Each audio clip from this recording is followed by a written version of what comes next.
Të dashur vëllezër e motra në Krisht. Sot është e diela e hyrjes së Krishtit në Jerusalem. Apo siç quhen ndryshe edhe me dy emërtime të tjera, e diela e palmave apo e diela e dafinave. Sepse kisha, gjithë komuniteti mban në duar palma apo dafina. Dhe kisha si godin zbukurohet me këto simbole të fitores. Pra që është dafina, por edhe palmat. Ne i mbajmë këto në duar në kujtim të hyrjes së Krishtit në Jerusalem. Kujtojmë që atë ditë Krishti u prit kur po hynte në Jerusalem, po hynte dhe mjaft njerëz ishin mbledhur dhe po e prisin në hyrje të Jerusalemit me deg palmash dhe me deg pemësh të ndryshme. E diela e sotme është një stacion frymëzimi dhe fuqizimi shpirtëror në këtë periudhë kreshme të gjatë, por dhe lutje intensive. Është një periudhë përgatitore drejt Pashkës, drejt ngjarjeve shpëtimtare të Krishtit, që do të kulmojnë gjatë kësaj jave. Ne kemi nisur këtë udhëtim dhe vazhdimisht është thënë dhe predikuar që ne duhet të përjetojmë ato ngjarje gjatë këtij udhëtimi. Kështu, duke përjetuar këto ngjarje, ne do të kuptojmë javën e madhe dhe ngjalljen në vazhdim. Kur ne nuk i kuptojmë këto stacione që kanë ndodhur, apo këto stacione që kemi përpara, ne nuk do ta kuptojmë më kryqëzimin e Krishtit dhe ngjalljen e Krishtit. Sepse nuk marrim pjesë dhe kështu këto ngjarje bëhen të huaja për ne.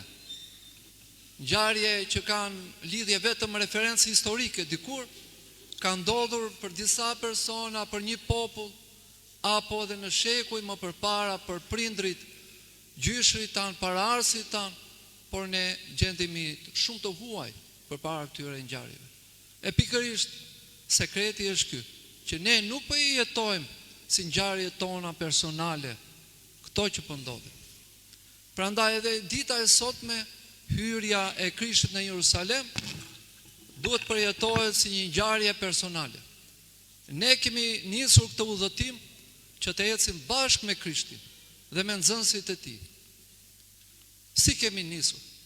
Kemi nisur pra edhe me kreshmën, kemi nisur me lutje, kemi nisur me atë referencën e vazhdueshme që ne i bashkangjitemi kësaj shoqërie të shenjtë. Dhe Krishti, udhërrëfyesi ynë, Zoti ynë, Perëndia që u bë njeri për ne, ai po shkon drejt pësimit vullnetar. Prandaj dhe ne sot ftohemi me anë të himneve të ndryshme që edhe dëgjojmë. Një prej tyre e thot: "E jani të pastrojmë mendjen, të ecim bashkë me të, të kryqëzojmë dhe të vdesim nëpërmjet tij dëshirat mëkatare të jetës sonë, që të jetojmë me të dhe t'i thërrasim Hosana, Perëndis në më të lartët."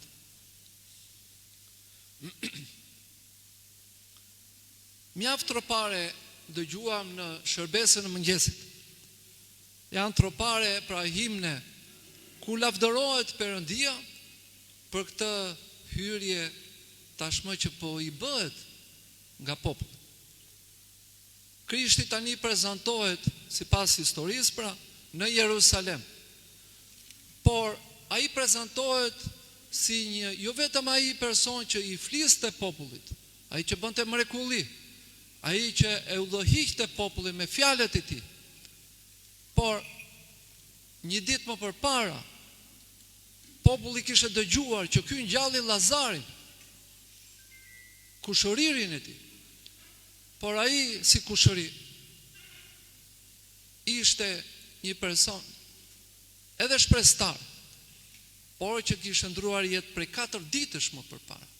Dhe prej 4 ditësh gjendej dhe pra ndodhej në varr. Dhe Krishti e ngjalli atë një ditë përpara se të hynte në Jerusalem. Pra që ishte ajo që ne kremtuam dje, ngjallja e Llazarit.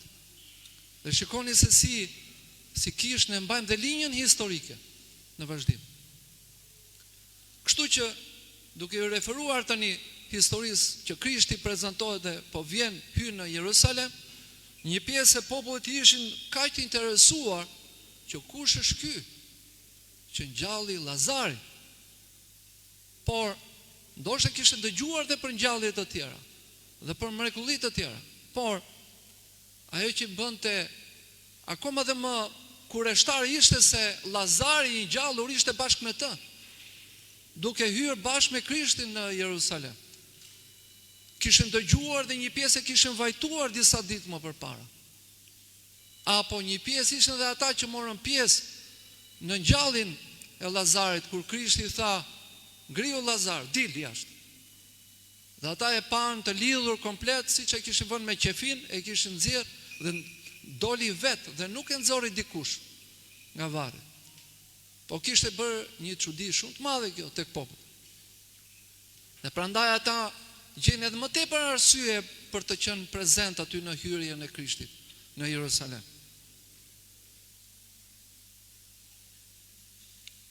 E djela e sotme e hyrjes së Krishtit në Jerusalem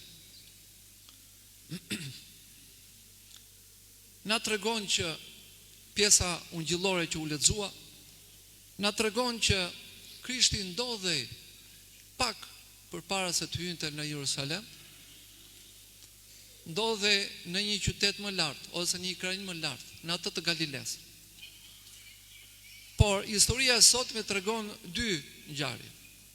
Së pari tregon që Krishti hyri në Jerusalem, populli e priti në mënyrë madhështore, duke mbajtur pra deg, palmash dhe pemësh të ndryshme për të treguar disa mesazhe do të theksojmë vazhdim.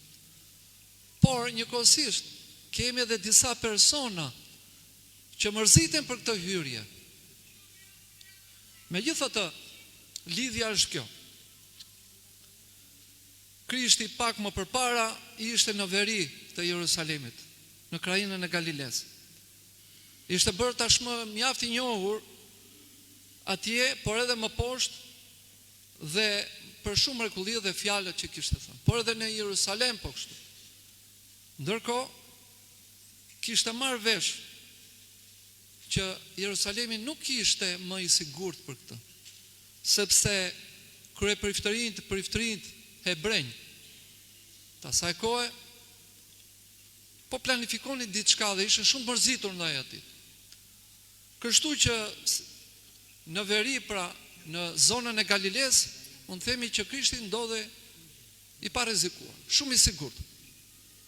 Por Krishti merr një vendim. Merr një vendim që të shkojë më poshtë, pra në Jerusalem. Dhe shkon edhe për të festuar Pashkën, ndonse atmosfera ishte shqetësuese. Këta udhëheqës fetar ishin të shqetësuar nga aktiviteti i tij i madh. Predikimi i tij, mrekullitë e Krishtit që kishte bërë të shumta dhe kështu kërkonin që ta arrestonin. Dhe nxënësit e Krishtit u përpoqën që t'ia ndryshonin mendimin dhe vendimin e Krishtit, duke thënë, po ku do shkosh mësues? Sepse ata po presin që të arrestojnë. Por Krishti vullnetarisht e mori këtë vendim që të ecë drejt të vdekjes. Jo se e vlerësoi gabim realitetin që e priste poshtë, por se dëshiroi me vullnet të lirë, siç thot ai në një moment që thot erdhi ora, e janë të shkojnë. Madje edhe Thomai apostulli, ky shpreh vullnetin e tij, po dhe me disa nxënës. Dhe thot, dhe e mbështet vendimin e Krishtit, dhe thot, e janë të shkojmë edhe ne të vdesim me të. U entuziazmoi. Në hyrje të Jerusalemit, pra tham që e pritën me palma dhe me deg pemësh. të gjitha moshat, ata e konsideruan Krishtin Mesia.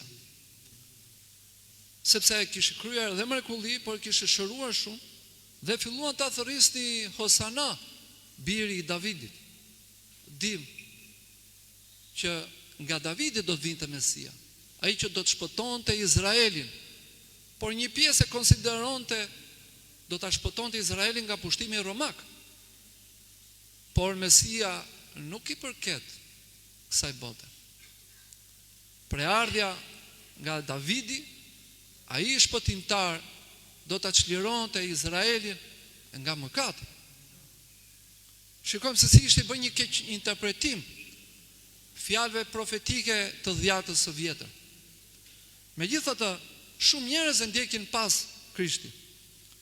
Kjo e bënte akoma dhe më të shqetësuar gjithë situatën tek udhëheqësit fetar, sepse duke si po rrezikonin autoritetin e tyre dhe populli po i shkon pas këtij.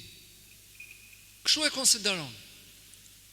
Prandaj shtohen shkaqet për të arrestuar Krishtin. Jo vetëm kjo hyrje triumfale në Jerusalem, por pak ditë më pas, ai do të pastrojë tempullin nga tregtarët që ishin për qark tempullit, që shisnin dhe merrnin dhe këmbenin para e tjerë. Dhe ai ushtroi një kritik shumë të madhe ndaj atyre tregtarëve që ishin për qark tempullit. Sepse po i ndryshonin destinacionin tempullit. Dhe një tjetër ishte që populli e thërriste si Mesia. Dhe Mesia tashmë ishte prezantuar. Por këta udhëheqës fetar ishte mbyllur mendja dhe syt e zemrës për ta kuptuar që tashmë ky është ai që do të realizojë profecitë e dhjatës vjetër. Por Krishti vjen si një Mesi i përulur. I përgjigjet të ndryshe pritshmërisë së popullit, apo asaj që mendoi që do vi Mesia si një fitimtar, si një person që do të dërmojë edhe pushtetin e pushtuesit, por Krishti vjen në një formë tjetër. Vjen i ulur mbi një pulisht gomareje. Jo mbi kalë si mbret, apo as me ushtri, por vjen me disa nxënës të tij. Shikojmë pra se realizohet dhe një profeci e profetit Zakaria të dhjatës së vjetër, që thotë se ai do të vijë i hipur mbi një pulisht. Dhe më tragjike është se populli në këtë ditë thërriste me mjaft entuziazëm Hosana, duke lavdëruar, por pas pak ditësh një pjesë prej këtyre që po e thërrisnin, po e lavdëronin, ato të thojnë ngrije, kryqëzoje. Shikojmë se si ndryshon mendimi i njeriut. Një gjë tjetër që doja të theksoja, në lidhje me çfarë kuptimi ka gjithë kjo ngjarje për jetën tonë.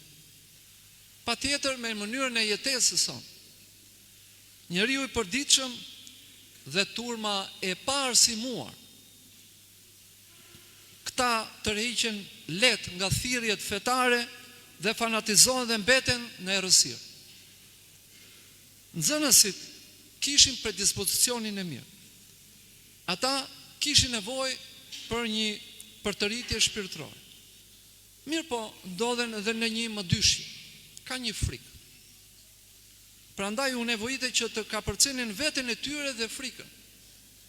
Dhe her pas here ata tërhiqen. Janë në dilemë. Ndodhin disa mrekulli ndërkohë. Fuqizohen. Fillon një persekutim, një pjesë tërhiqen. Dhe kujtojmë në fund në kopshtin e Getsemanis, kur e lën vetëm, kur vjen një prej nxënësve që e tradhton, Juda Iskarioti, dhe ata ikin gjithë nga frika sepse erdhën po e arrestojnë mësuesin e tyre. Dhe kështu e arrestojnë. Pra shikojmë se sa njeriu ka një paqëndrueshmëri.